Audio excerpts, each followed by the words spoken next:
Well, again, welcome and thank you for being here today on a Saturday morning or evening, depending where you live. My name is Ianniello. I'm the curator at the Rochester Art Center. Just for information, this talk is going to be recorded. So if you don't want to be on video, feel free to take your video off. And if you are able to keep yourself muted, that would be great. There will be time for Q&A after the questions that Julia and I have prepared for Melissa. And you can type your questions at any time in the chat, or when we get to the Q&A part, you can unmute and just ask them. Before we start, I wanted to thank the Italian Cultural Center and in particular Tiziana Cervesato for their partnership. The Italian Cultural Center is an organization that promotes Italian culture, contemporary and classical Italian culture, and it's based in the Twin Cities. And they offer an amazing partnership and support for the creation of this show. I also want to thank everybody in the staff of the Art Center for making this exhibition possible. It really was a group effort. And so let's start. We're here today with Melissa Ianniello, the artist for which she was a coming out. The exhibition is on view at the Rochester Art Center until January 29th, 2023. And she is an Italian documentary photographer based in Bologna, Italy. She's originally from Naples. After completing her undergrad studies in philosophy at Alma Mater Studiorum, the University of Bologna, she studied documentary photography at Spazio Labo. She attended the photo workshop in New York, and that was the first time that she visited the US. And in 2020, she was selected to participate to the virtual Eddie Adams workshop, a merit-based 4 days photojournalism seminar that would have taken place in New York, in upstate New York. So her research is focused on themes related to gender, sexuality, and identity. Her photographs have been exhibited at, how do you say that, CFest, Savignano? Immagini Festival, yeah, thank you. Helsinki Photo Festival, Photoville Fence, and Photo Israel. And her pictures have been published international on The Guardian, Spiegel, Wissen, Internazionale, and other magazines. She's the recipient of several awards, including the first edition of the Biennale della Fotografia Femminile and the John White Keep in Flight Award. She was a finalist for the Pesaresi Prize in 2018 and for the Eugene Smith Grant in 2020. And what you see here is a little introduction picture of how the exhibition looks in our spaces. I'm going to also introduce Giulia Angeli, who wrote a beautiful essay that really helped contextualize the importance of Melissa's work for an audience that it's not, let's say, Italian or doesn't know the specific of Italian history. So Giulia Angeli is an historian living in art historian living in Florence. She graduated in early modern art at the University of Florence. She moved to Bologna and earned an MA in iconography of Renaissance Italian painting from the University of Bologna. She collaborated with the Italian Cultural Center of Minneapolis, St. Paul for Il Salotto degli Artisti, and she currently works at the Uffizi. So I'm going to let Giulia kind of talk about the structure of the exhibition first, and then we have some questions for Melissa. Good morning, everyone, and good evening for the ones joining us from Italy, as I do. I'm really grateful for being part of the team and working on this amazing project. So really, thank you to everyone in this team. And it was more than 1 year ago when I was chatting with Zoe, and I remember she talked to me about Melissa's work, and especially about when she was coming out. And my first impression was, okay, that's powerful. In fact, combining delicate portraits and touching interviews, Melissa Ianniello created a project of great cultural interest because she questioned a segment of Italian population that is rarely mentioned. They are elderly gay men and lesbian women. Wish It Was a Coming Out is an ongoing project starting in 2018, and as Zoe said, it's already been exhibited in Italy and Europe and won many awards. But what makes the Rochester show different is the selection of the portraits among the series and the way these portraits and stories are organized in the gallery. Since the Italian history of LGBTQ+ rights is underrepresented history, not included in the mainstream media, we divided the selected portraits in 5 sections in order to emphasize the historic value of the project. So the exhibition opens with some moving experiences of coming out, examining what meant coming out in Italy 50, 40 years ago, since Italy has always been a conservative country, and the power the Catholic Church extends on culture, economy, and even politics is resulting in the marginalization of the LGBTQ+ community. This specific cultural context led to activism, which is the topic we wanted to highlight in the second section by including stories of couples and individuals who fought for the LGBTQ+ community to have civil rights. In 2016, a substantial reform was approved, becoming a milestone for Italian homosexual community, even though it came long after other European countries. Civil unions, also called Cirinna law, from the surname of the senator who proposed the law, Monica Cirinna, PD, Liberal Party, is the third topic we wanted to highlight. Civil union is a specific social formation, made up by people of the same sex.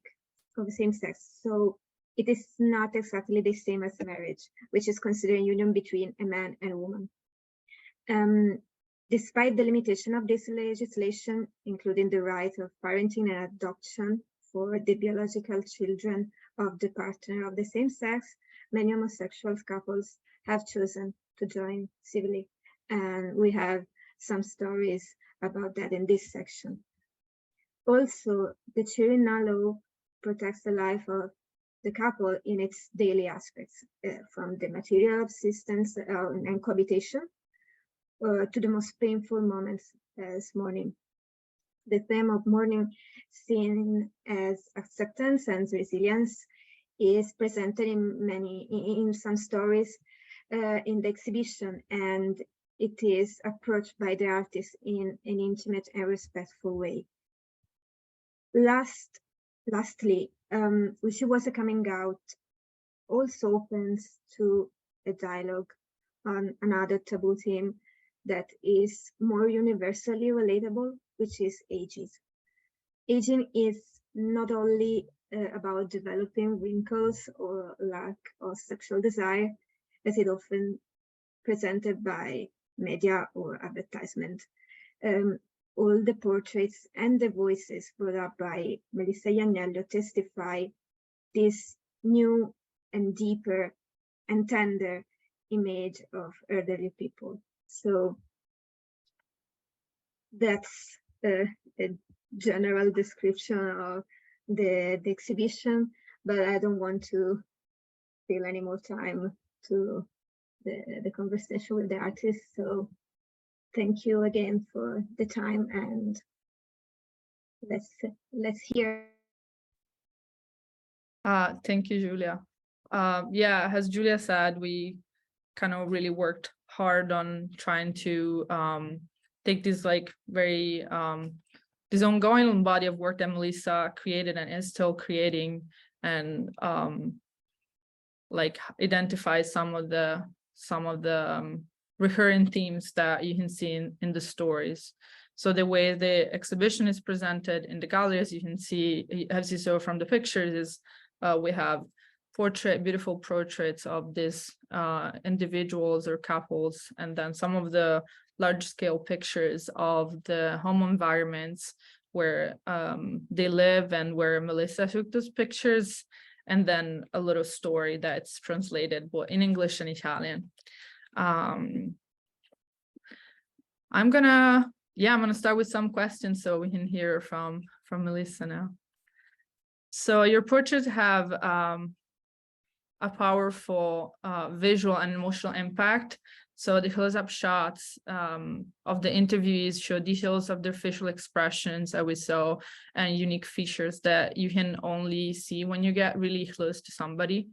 And the picture of their home open up to those intimate and private spaces that are generally not accessible for an audience of a museum, right?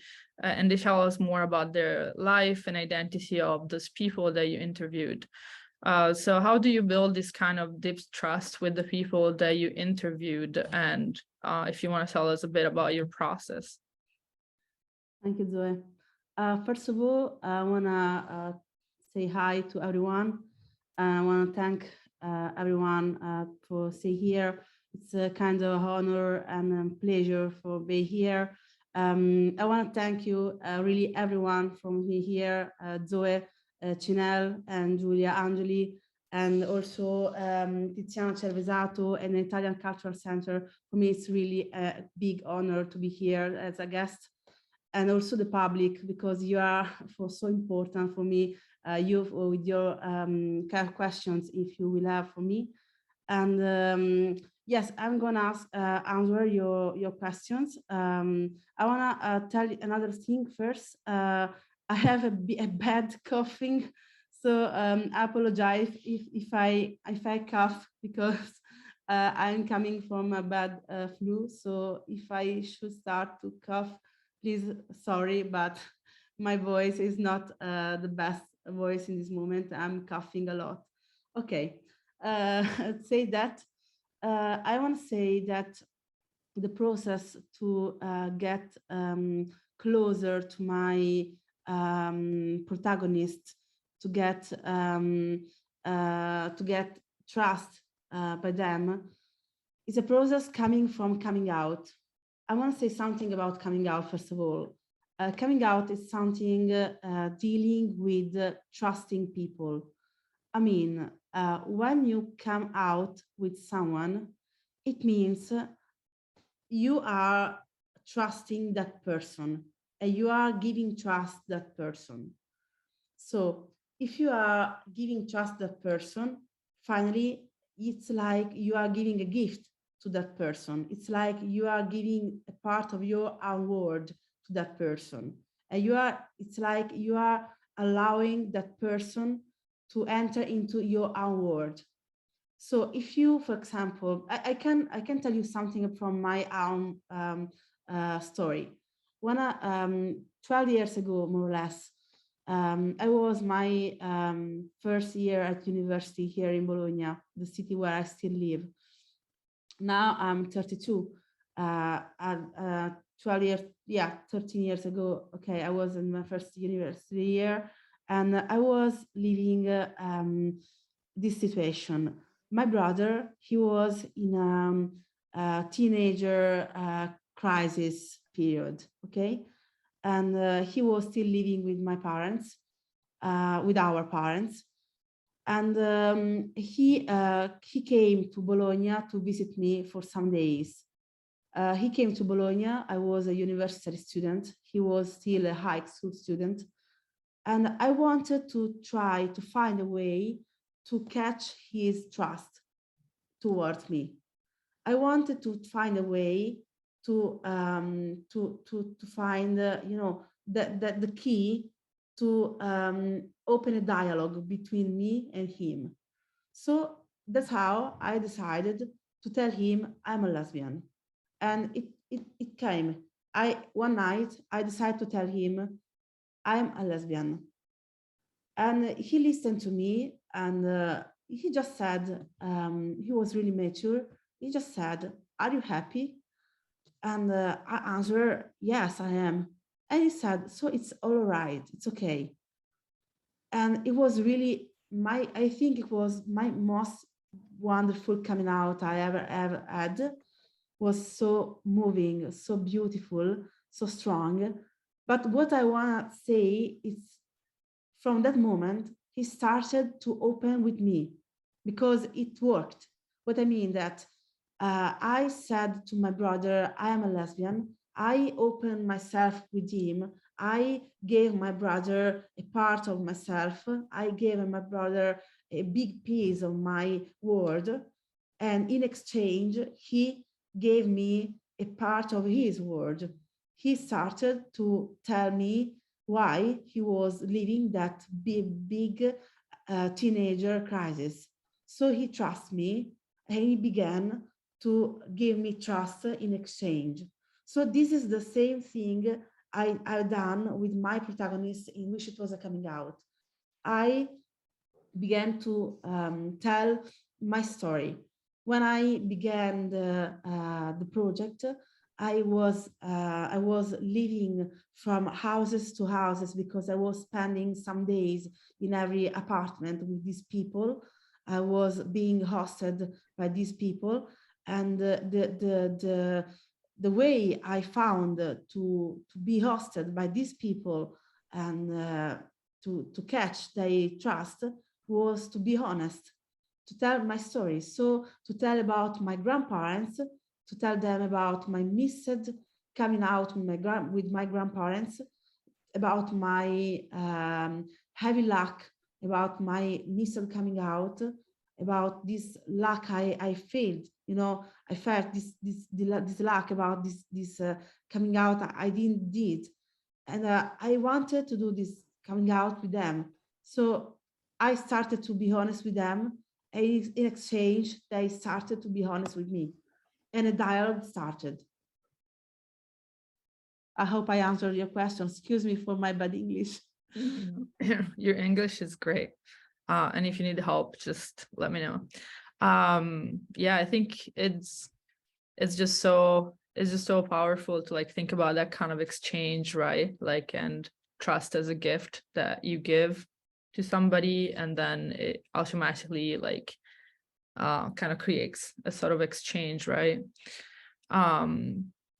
But thinking about more of those encounters that you had, and maybe a process in which I think we can all relate to that despite our sexuality, right? It's like sometimes part of our sense of self is built through encounters with others, right? And since you meet people that were much older than you, is there something that you learn about yourself from interviewing your subjects, about yourself and about maybe who you want to be? Yeah. Oh, sorry. Yeah. So I can say I learned from these people, it's never too late to dream, to fight, and to try. Because these people just taught me that there is always time to believe in your own dreams, and it can feel really banal, but really it's true. I mean, these people that I met, they had really a power inside, and they gave me this power. So sometimes I'm a person, I can be really a melancholic person. I can be really, sometimes I'm kind of person who I can feel really kind of depression, suffering, you know? So feeling this power in these old people made me feel like, wow, there is still life. There is life in people. There is this energy, this beautiful energy, and I can feel this energy. I want to feel this energy. I can feel this life. So it was like, you know, I want to feel this energy. For example, I can give you two examples of two people in my project. One is Pina Capizzo. I don't know if you wanna show the picture. Yeah, Pina Capizzo. This woman, for me, is the right example of resilience, because this woman came from a very bad story of violence and segregation. This woman had a story of violence, psychological and both physical violence, because of her father and because of other men in her village. She was privated. No, she was, sorry, not privated. She was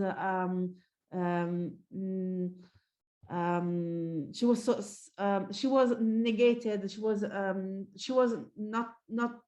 she didn't went to the school anymore because of not her volunteer. Okay, she didn't went to the school anymore because of her father will, and she had to marry a man that she didn't love just to escape his father violence.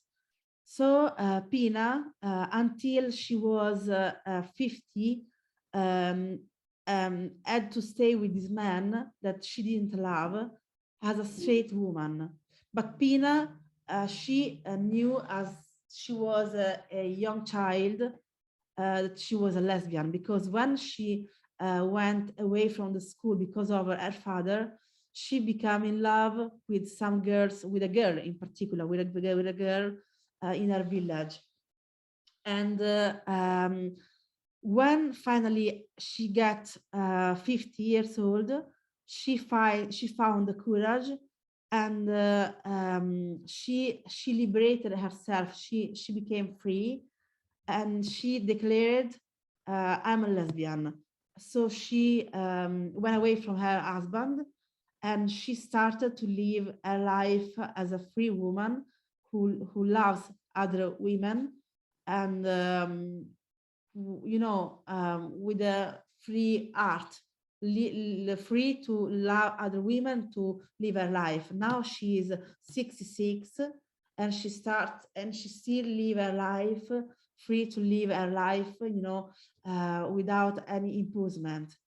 So she, for example, she taught me the courage. She taught me the courage to never regret yourself, to never lose your hope, and always continue with your dream to be yourself. And another person in my work, he is Silvano Patacca. Silvano Patacca, he is this man who came out thanks to my work, and it's incredible.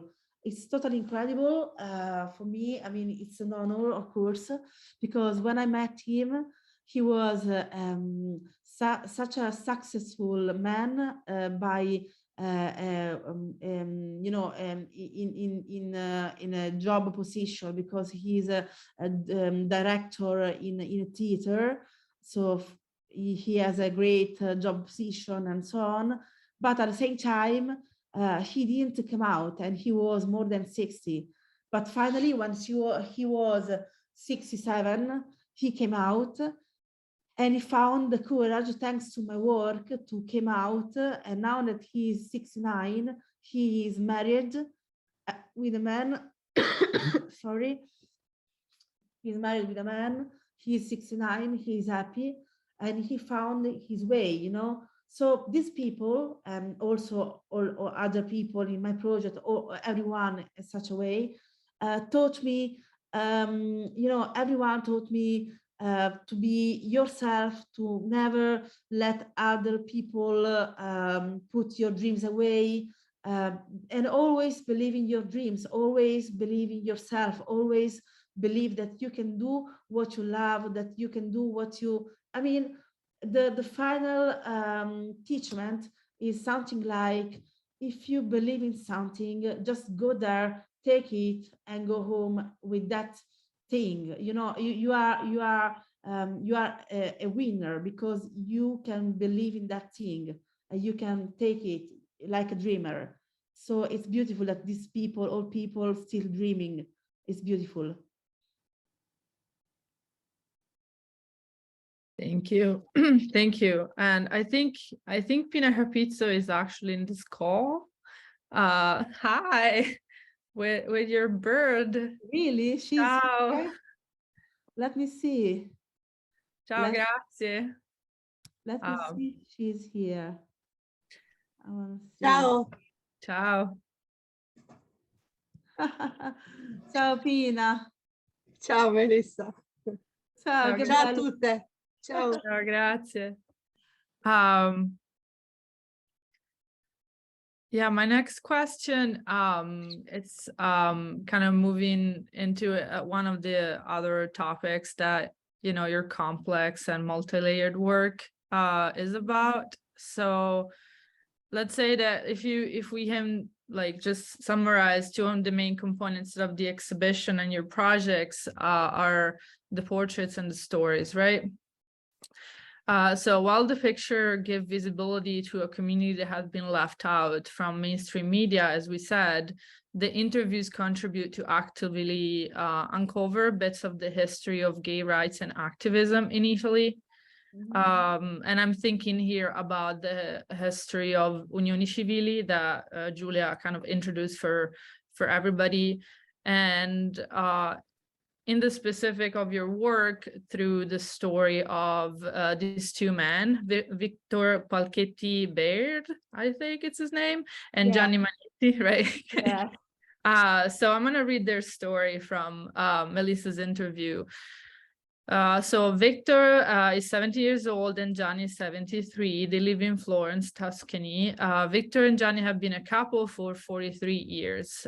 Victor is American and moved to Italy in 1975 to study at the university. Shortly after arriving, he met Gianni through mutual friends. It was true love, but Victor is a foreigner and his time in Italy was limited due to visa restrictions. And while this allowed Gianni and Victor, in order to help her son start a family, Gianni's mother decided to adopt Victor. So while this allowed them to be together for years, it also prevented them from being united in a unione civile, civil union, because now they're brothers from a legal standpoint. So I think this just points out this story about like the lack of like civil rights really pushed people to have to find some other solution when they were able to do so, right? To like just live their life. My question for you is, since the history of the LGBTQA and I+ rights is not mentioned in school curriculum or even often in mainstream media, at least for us growing up, right? Where did you find this historical knowledge about kind of the history of gay and lesbian rights, and who are your inspiration for speaking up for the community through your art? Okay, so this is a difficult question for me because, okay, you all have to know that I've been an activist for many years. I started really young because, as I told, I'm 32 now, and I started at 19. But for many years, I was an activist in an association that from which then I take my, how to say, I move out, you know. I mean, this association is called Arci Lesbica, and this is an association in Italy who had a really an important story from lesbian point of view. I mean, in a lesbian perspective about lesbian history in Italy, feminism perspective. But this association in the last years took some trans exclusionary perspectives, which I don't share. So that's why I took my my persona away from this association, because I didn't share the new perspective took in this association. Say that I have to say that I grown up in this association, and for example, this association was created a project together with a publisher called Il Dito e la Luna for a project. It's called Il Movimento delle Lesbiche in Italia, that in English sounds like the Italian lesbian movement in Italy. And it's a book, still possible to buy it in libraries, so Italian lesbian movement in Italy. And it's a really important book, because even though it's edited by this association that in these last years took trans-exclusionary positions, in last years when the book was edited, it took a very different perspective from many different lesbian visions. So it was really an important book for, you know, to have really a perspective about lesbian feminism in Italy. It was really important because in Italy we don't have many, we didn't have, because now we're going having, but at that time we didn't have many books with the story, you know, of the movement. Say that I have to say that I graduated in philosophy, and even though in the last years I am fascinated and by the intersectional feminism, and so my LGBTQIQ community theories and queer studies and so on. I went to the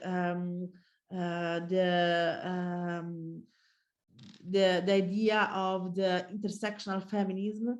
During my philosophy studies, I was fascinated by the theory of sexual difference that was radical feminism.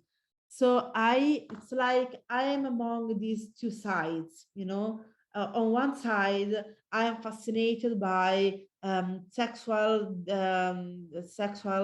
difference theory. So, for example, a book really important for me was Speculum by Luce Irigaray. That is really a great philosopher in Europe for that time. But at the same time, I'm really fascinated by Body That Matters by Judith Butler, for example, in queer studies. So, for example, I'm in between these two categories, you know, and about the rest, I don't have really people of referment. I can say that in my project, in which it was coming out, I met Edda Billy. I don't know if you want to show her. It's an old woman, Edda Billy. She is 89 now, Edda Billy, and she is a great point of reference to me now. She's inspiring for me, because even though she is coming from an old kind of feminism, I mean that she's coming from separatism, so she's coming from that kind of feminism called radical feminism, linked to sexual difference theory, of course, and not really to intersectional feminism.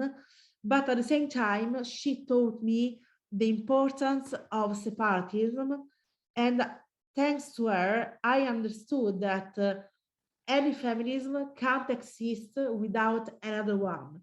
What I mean is that the feminism which is existing right now, I mean, for example, intersectional feminism, that is the feminism that I'm looking at in this moment, cannot exist, couldn't exist if separatism wasn't there in the 70s.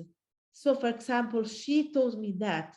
She told me this important thing. I can tell something really important about her, about this. She told me this important story. When she was occupying a place called Casa delle Donne in Rome. Casa delle Donne is a place about political and cultural stuff in Rome in 70s years in Rome, still existing now. Well, media, so journalists, started to be interested in this group of women that were occupying this building, because it was so strange, so weird that suddenly a group of women, especially young women, university students, were occupying a building.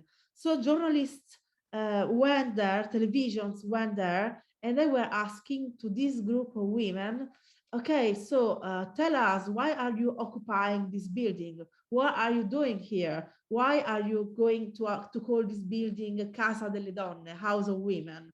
Why are you call this place like this? What are you doing here? What are your intentions? And these women answered them, we don't want to talk with you. We want to talk with women. So please send us women journalists, send us women television operators. And these men, these journalists and so on, were laughing, and I answered, but we don't have any women operator television. We don't have any women journalists. So these women answered, so make them. And this is the sense of separatism. And Edda Billy taught me this sense by telling me this story. Because this group of women, at that time, they were like 20 years old. They were really young. By telling this simple story, were creating a revolution. They were asking for make the same rights and make people, make women accessing to the same job level, to make women accessing to job opportunities like television operator, like journalism, and so on. Because in that time in Italy, we didn't have any women in television, like operators and journalists. And these women wanted these women there.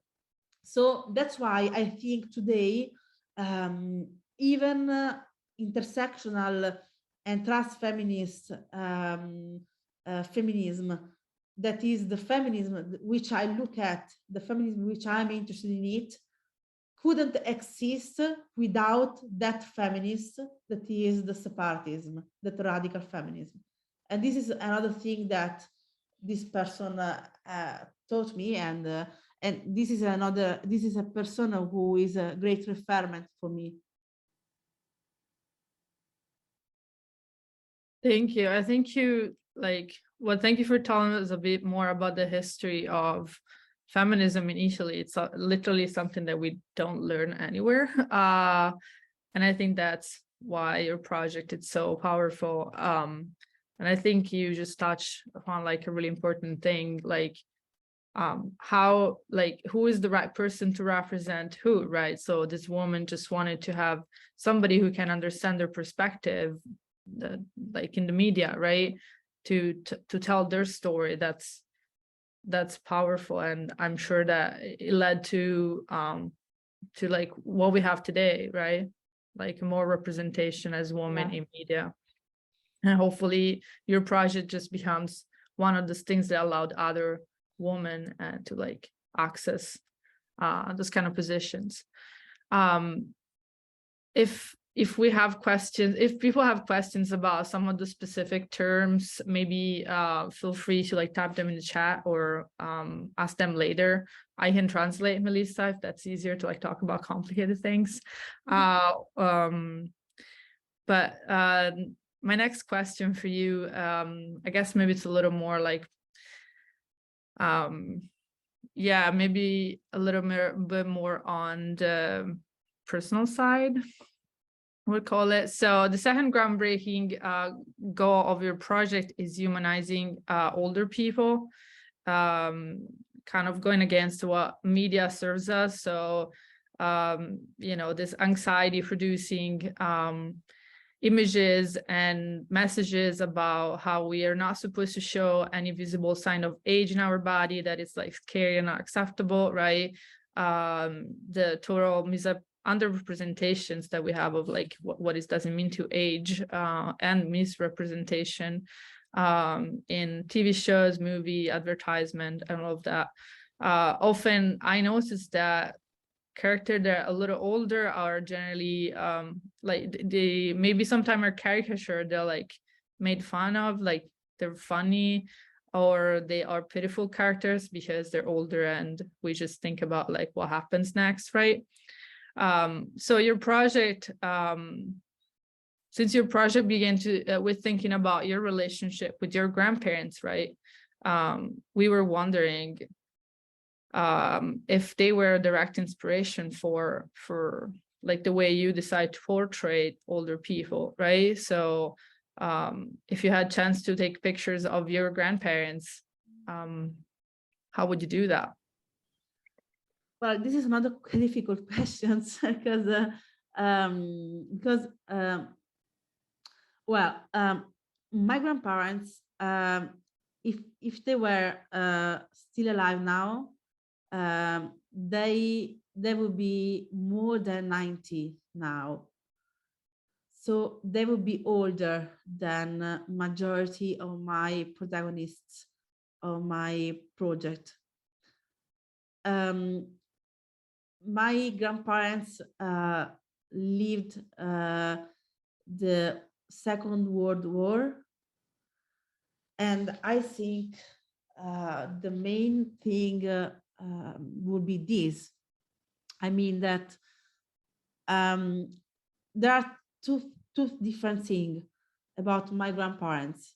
The first, their whole life is being conditioned by the Second World War, because you know, if you lived the war, then your existence is compromised in some way. It's different. I cannot imagine how it is to live the war because I never experienced that.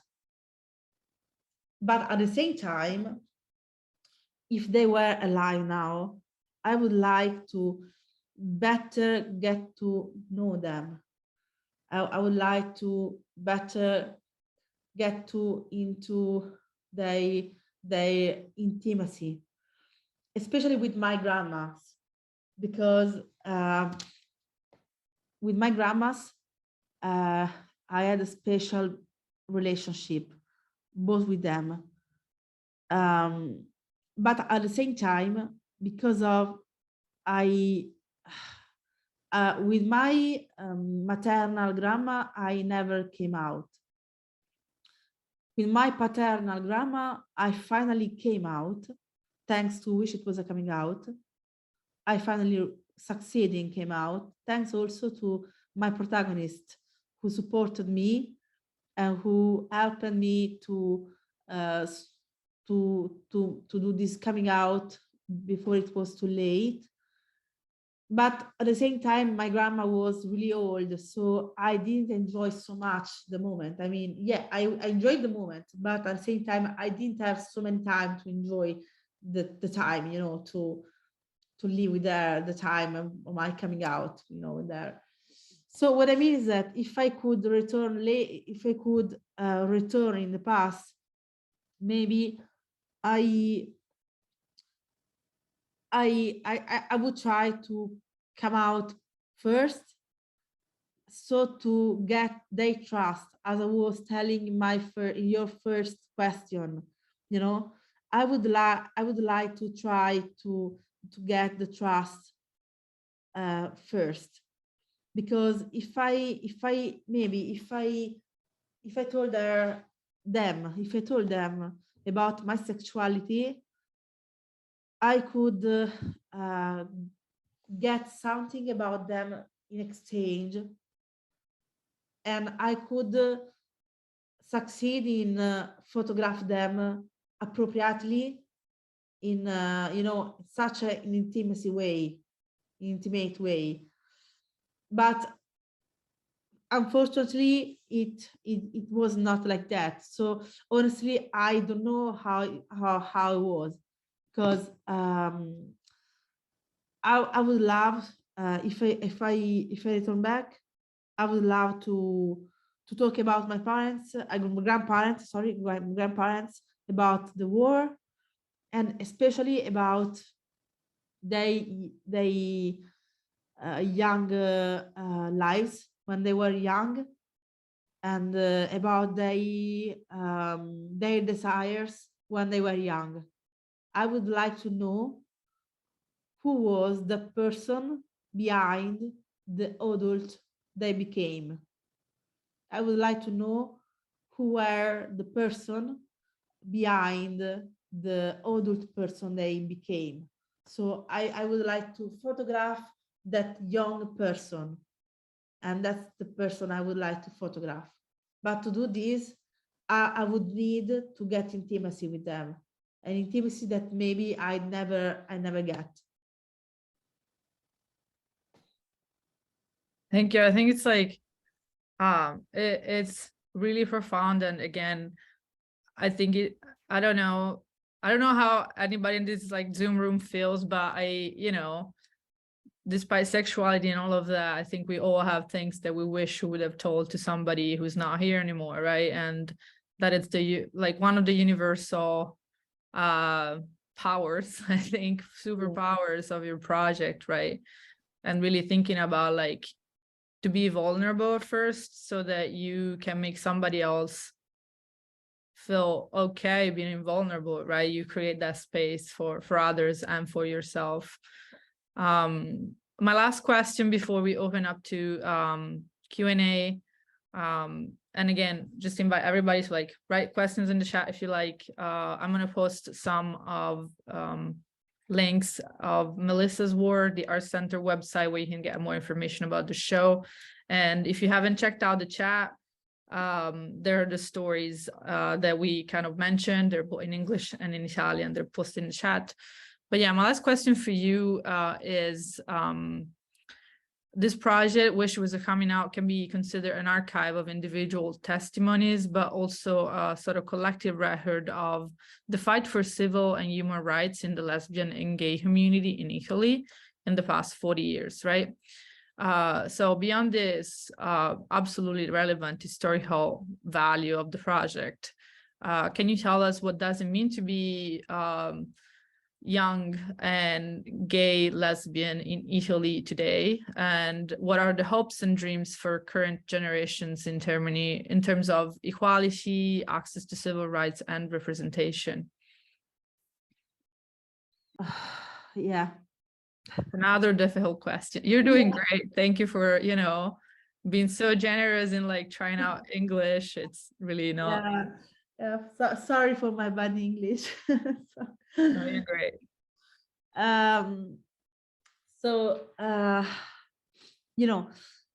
We're living really difficult times in Italy in this moment, by a political point of view. And okay, we don't have any how to say, come si dice, pena capitale? Death penalty. We also have the Italian Cultural Center people here. Feel free to interject. Your English is much better than mine. I think that we don't have any death penalty.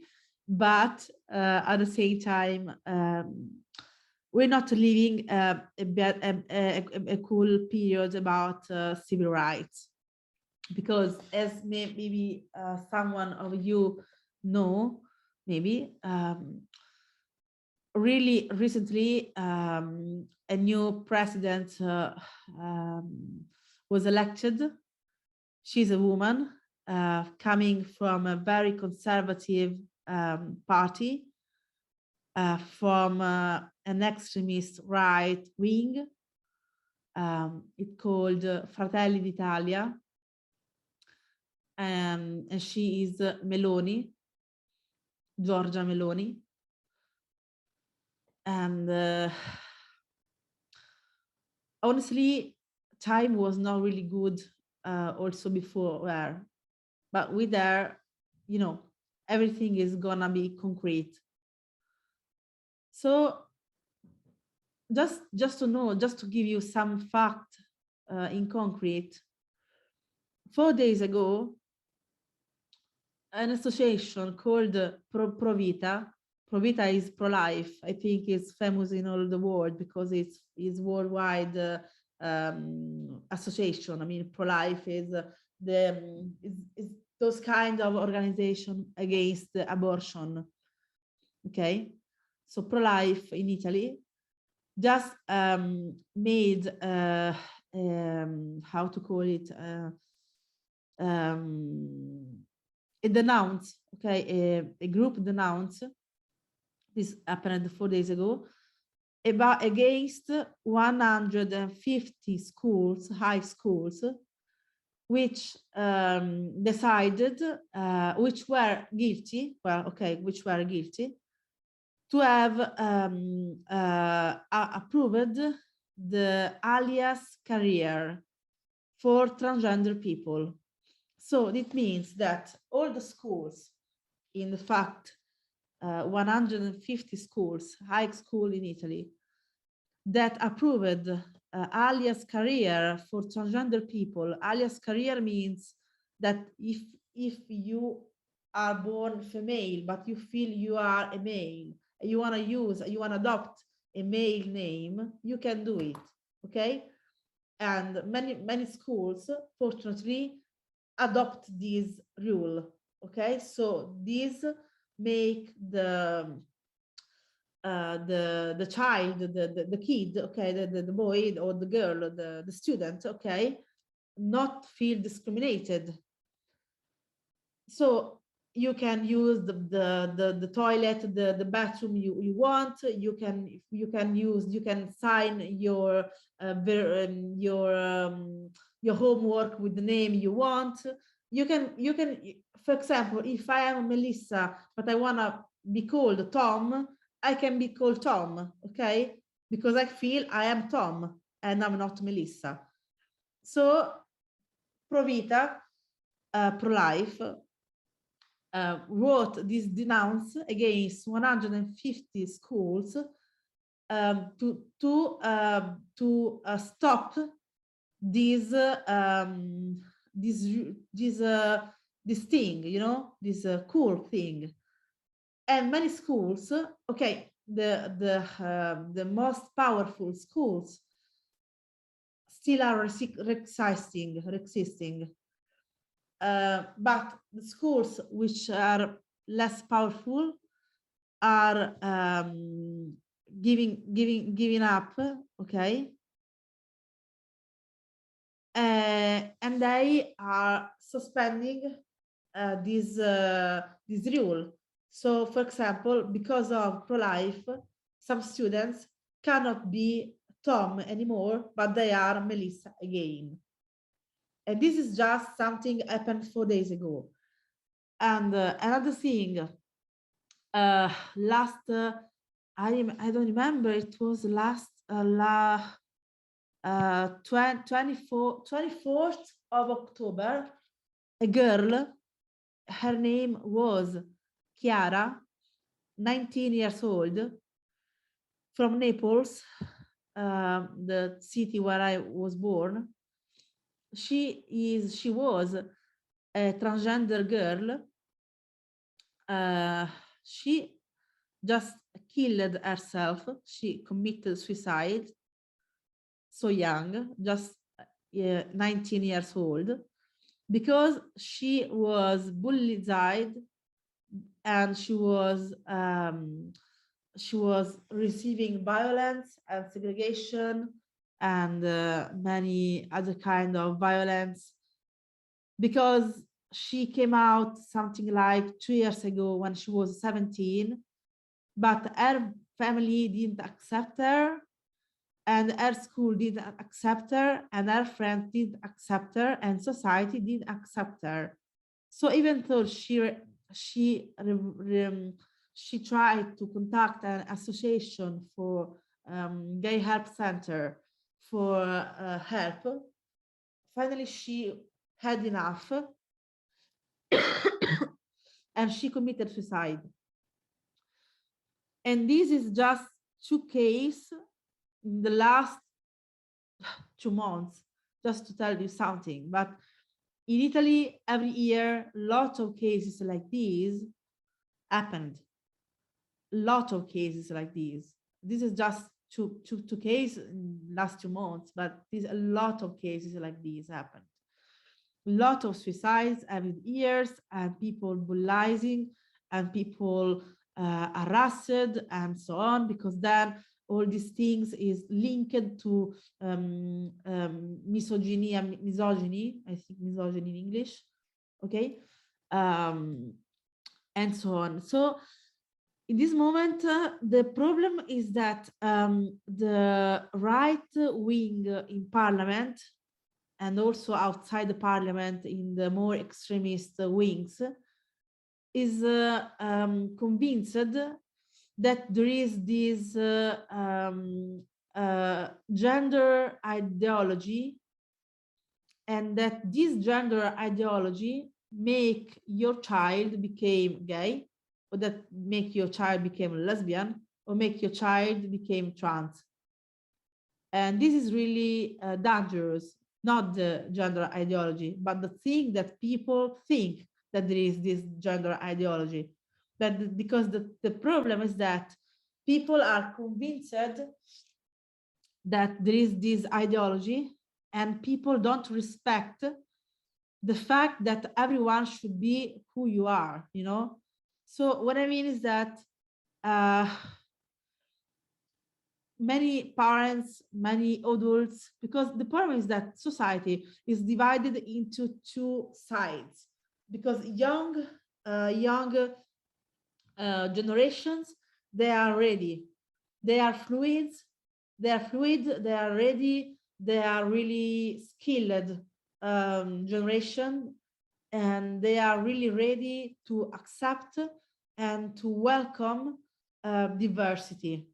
But adults today, starting from my age, unfortunately, but starting from people in the 30s, they are not able to tolerate, not really respect, but also tolerate any diversity, starting from migrants, starting from women, starting from, you know, LGBTQI plus people.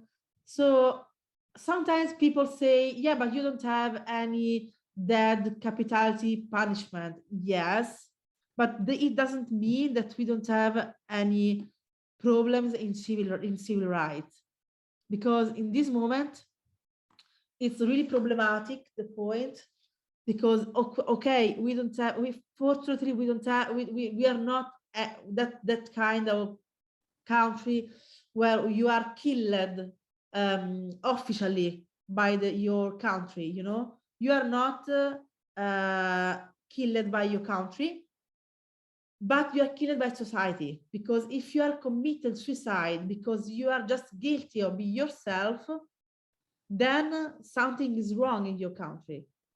It's not, it's inconceivable, you know.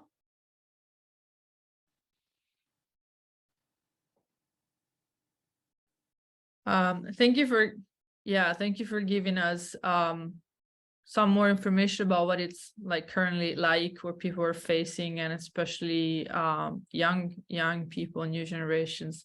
I think we can see some of the kind of discrimination, stories of discriminations happen in the US as well. But I definitely think that the US has more pockets of liberal and accepting like environments, right? And Italy is really like, people are really working on it, right? So we have some questions from the audience.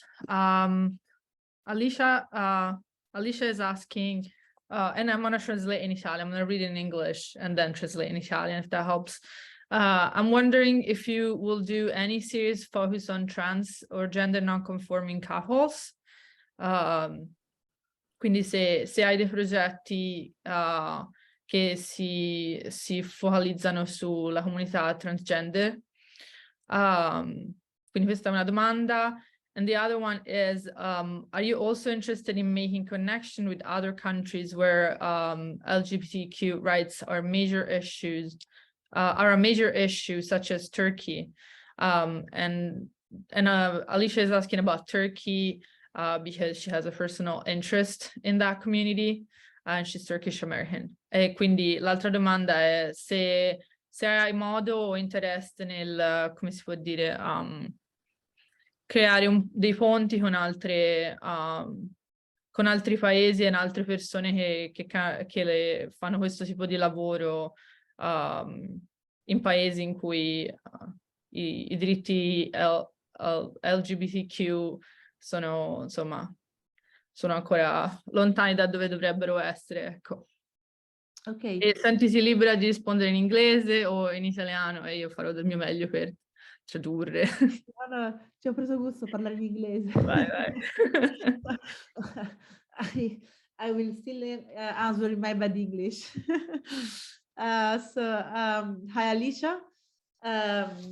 So yes, about the first point, I created this project called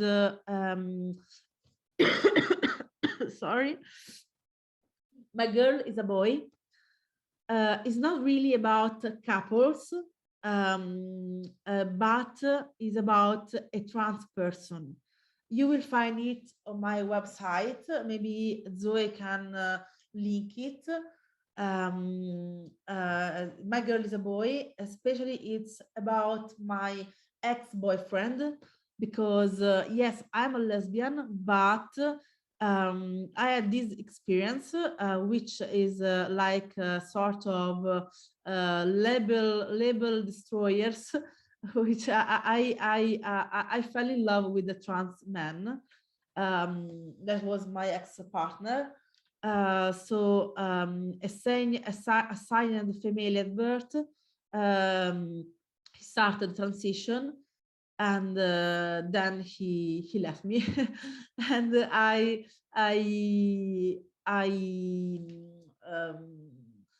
show his transition by a psychological perspective. So I show his transition at a very beginning point of his transition. It was really at the beginning point, not really medicalization or any other testosterone effects were visible at the beginning, but was still about a trans man. And yeah, you can give a look there if you want. And yes, I would like to shoot non-conforming people in future. Honestly, also trans people, non-conforming people. Yes, I would like to shoot for this kind of people. Not sure in which perspective, because you know, I don't want to just create a series of portrait. I think it would be banal.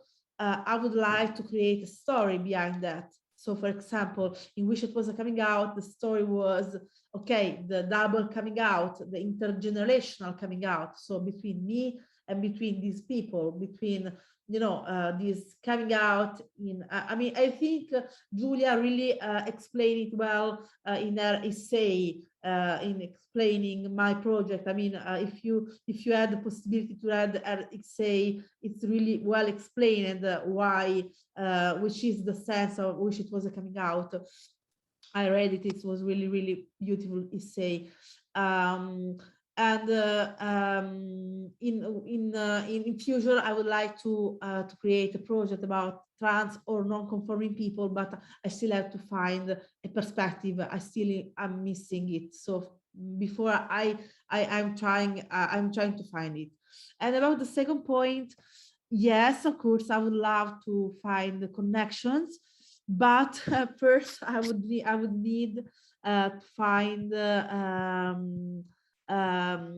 also how to say, I also need to find money connections, because it's difficult. This is really a difficult topic to talk about, but I have no problems to talk about, because I think it's important in photography world to talk also about difficulties that people, that artists live, very often we create projects, we have ideas, we have, we want to do travels and we want to do something, but sometimes what is missing is money.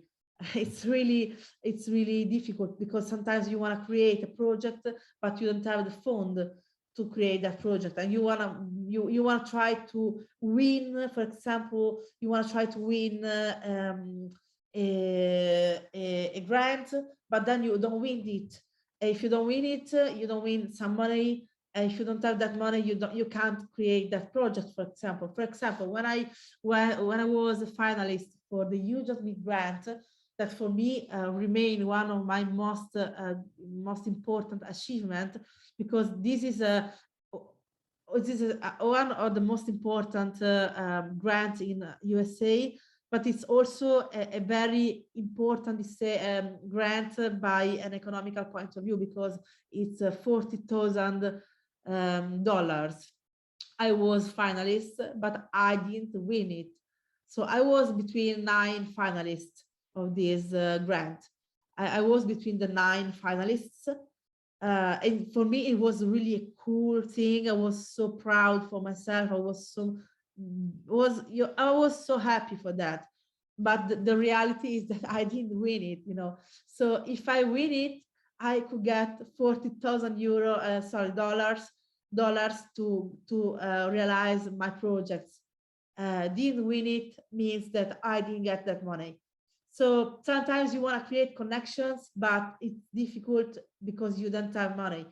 So of course, first of all, I can say, feel free to contact me if you have any project. I don't know if you are a photographer, if you are whatever you are, I don't know, if you have any idea, if you want to contact me, feel free to contact me.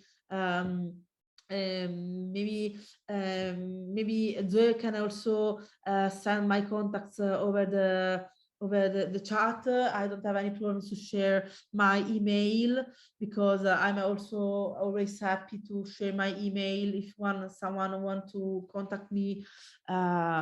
But then, it's difficult to create contacts sometimes in concrete, because you want to do it, but sometimes you don't have the possibility to do it, But thanks for the questions.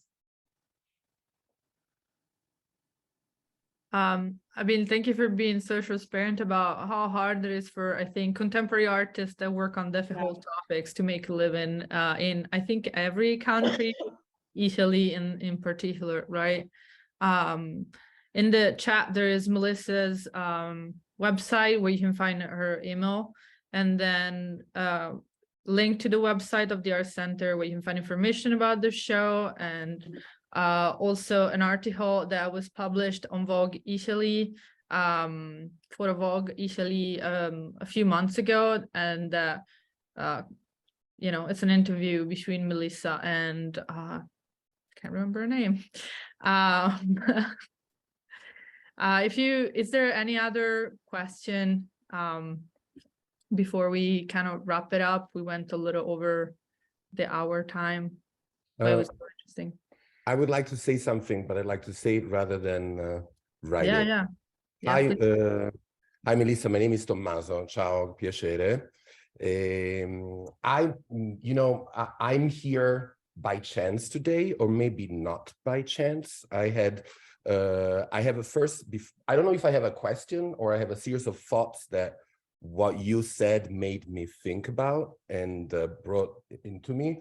First of all, I want to say thank you to Zoe, because the reason why I'm here is because we were in another Zoom meeting about another event of the Italian Cultural Center of Minneapolis a few days ago, the Italian Film Festival, and she plugged in that this was happening.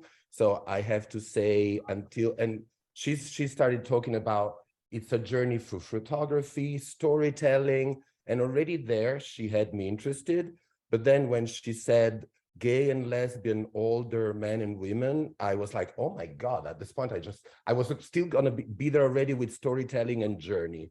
But that was like, oh my God, I must be there. So I want to thank Zoe for doing that. So that's to say that until today, I had no idea of your work. I haven't seen it.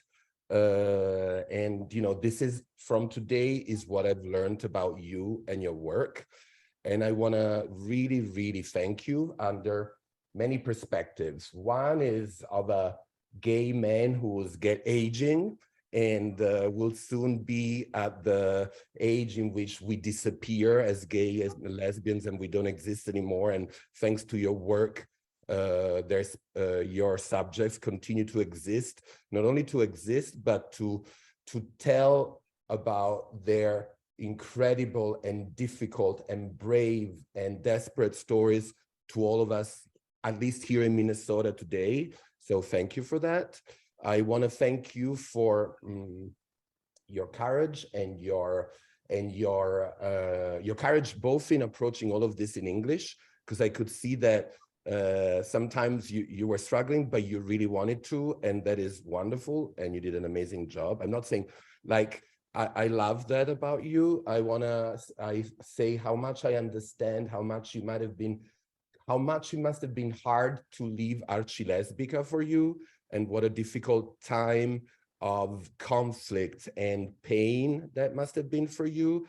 And you have someone in me that completely understands that, because I see the complete discrimination of trans people in the older gay and lesbian community, or even the 30s. I mean, we're so discriminatory. I applaud you for having found the courage to leave Archilesbica, and I know how difficult. I can only imagine the conflict, and I am very upset of the discrimination in our own community still towards trans people. And we share something in common. I had I was in love with a woman at the time. He lived in the body of a man, but now he's finally a woman. And so we share that. I heard you had the same experience. And nothing. I guess these were some of the random thoughts I wanted to say. I want to thank again the Italian Cultural Center for supporting this, everybody for being on the call, and you for giving me the chance to be reminded of the power of art, the power of photography, and the importance of talking about these issues more and more. Because one last thing is that you say, we both know how hard it was for older men and women, and still is in Italy. But here in the States, I've had the chance to, I've been living here since 2001. And I've had the chance to meet a lot of older gay and lesbian people, and the stories are not that much different. So your work resonates, your work is important. I look forward to discovering more what you do and maybe to start a conversation. And thank you. Thank you, Tommaso. Thank you really much. I mean, I don't know what to say, because your words are so beautiful. They're coming from your art. I can feel them. And it's every time so beautiful when at the end of a presentation I have the opportunity to talk with the public, with the audience, with the people coming for the presentation itself. And it's beautiful because there is the sharing, and that sharing is something really something that make me grew up and make you grow up. It's something growing up for everyone, because we can learn something for that sharing, and so it's beautiful. And actually talking in English was really how to say sfidante, come si dice? It was a challenge. I would challenge, Challenging, yes, challenging. Yes, talking in English was really challenging because my English is not really good, but I succeeded, so I was happy. And yes, and yeah, so I'm really happy. Really, I wanna thank you, everyone. I wanna thank you, Zoe and Julia, because it's been 1 year I'm talking with them. It's we are here today, but the truth is that we are talking for 1 year with mail, for organizing the exhibition, for everything. Maybe more than 1 year, maybe. I think so. Maybe more than 1 year. The project has been in the works for a little bit, so Yes. kind of like the culmination.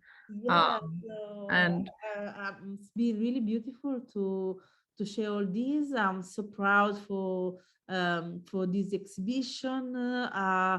If I had the possibility, I was there with you all, So, but I'm there with my art. I'm there with my art. So thank you for the opportunity to give me this opportunity for this video call. I really appreciate it. And again, thanks to Tiziana Cervesato, to the Italian Cultural Center, and of course, thanks to the Rochester Art Center, of course, because everything was not possible without the museum. So I'm so happy. thank you, Melissa. I just want to, read a few last comments. Amy, who's one of our staff people in at the Art Center and works really hard in programs and public engagement, she said, I echo Tomas's gratitude. Thank you for Melissa for sharing your life and your art. And I want to thank back Amy for doing so much for the Art Center and all the programs related to the exhibition. Susan McKinnell says, Mrs. Ianniello, thank you for taking the time today for this talk and for your amazing work. We saw your photograph at the exhibit in Rochester, and they are so beautiful. I was struck not only by the intimacy, but also the light on the faces, hands, and your subjects. It's a profound human empathetic collection. And then the Italian Cultural Center says that they're very proud of this work. Just to close this this call, I want to thank everybody for staying a little longer and for participating on a Saturday general time, Monday morning, evening. Yeah, encourage people who are able to travel to Rochester to come see the show. It's open until January 29th. And check out the amazing Italian Cultural Center Film Festival. Tommaso is the artistic director, right? That's your title for it, right? That's going to be in February. And there's a selection of movies that does kind of try to really bring these different perspectives from Italy. Yeah, more information about the show on the website. The article that I mentioned, it's a really interesting interview with Melissa. And lastly, we are trying very hard to travel this exhibition across the United States and Canada. I would say it's a really big effort for a small art center and small but mighty staff. So we really appreciate the support. If you have, if you have any way you can contribute, feel free to email me, because we really would like this exhibition to be able to make an impact outside of Minnesota. Everybody, and I hope we can stay in touch to the show and come to more of our programs. Grazie, Melissa. Grazie a tutti e tutte. Grazie. Grazie. Grazie a tutti. Grazie a tutti. Thank you all. Grazie. E Giulia. Grazie a tutte e tutti. Ciao. Ciao.